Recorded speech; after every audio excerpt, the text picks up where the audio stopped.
what's up? How are you?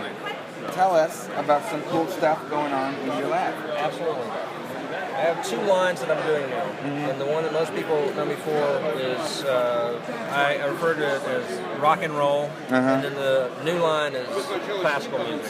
So rock and roll and classical. Music, yep. Fun, and more classical. Very traditional shapes. Out of the rock and roll, what is the craziest rock and roll you'd like to show us? This is the claw. You've had some fun pictures posting on Instagram about these claws, and I can imagine there's tedious amounts of work involved in these pipes. And tell us. As my son jokingly said, yeah, it was a good afternoon, but no, I put about a week or so into it, and there's a lot of steps. Look at that guy, and you can smoke a pipe with that big claw hugging everything. Gorgeous little piece. It's a good deep bowl too, so you can sit there and puff away on it. How much is it? This one is $1,400. $1,400. Got it. And out of the other less crazy stuff, let's take a look. What's the material here? It's an acrylic with just some metal flake that's suspended in it. So this is like a Prince where he's touched on the rock and roll part with this acrylic material. This looks really nice. Thank you. Nice little subtle accent. This is one of my favorites in the series. And let's talk about the stain that you did there. How did you make this transition in the color? I can't tell you how I made the transition. Don't ask me stain questions. Okay. No stain questions. I'm just teasing you there.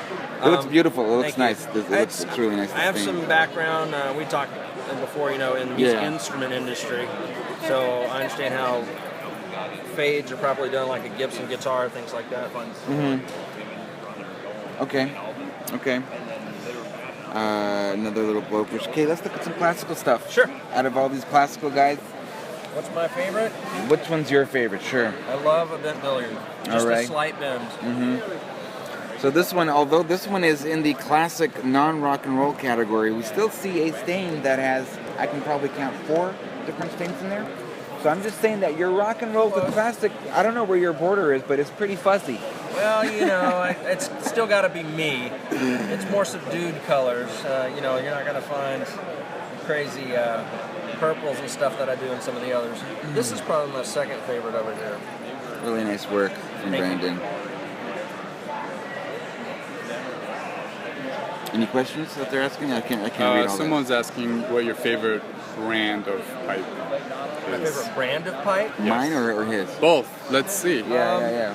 Who's your favorite? Are they asking about? I don't know if it's affordable or if they're asking factory kind of stuff. Savinelli. I have a bunch of Savinellis. I've always liked them. It was the first. There you go. Pipe I bought. Yeah. It's your favorite. What about you, David? I can't answer that question. I like well-made pipes that are made by people who want to improve. If a pipe has those qualities in it, that's what I like. Take a last quick look at a really big, beautiful, big pipe, big boy from Brandon. Is it in focus? Yeah, and the name of that acrylic color is really nice. What's the name on it? Molten metal. You are probably the most skilled at mixing acrylic available colors with stains out there.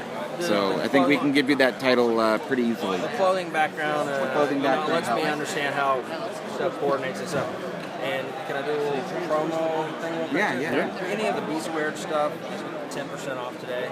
So if somebody wants to contact me. Any of the B squared stuff is off by 10% today, so you guys can get that off of BrandonBooks.com. Send David a message. Okay. All right, guys.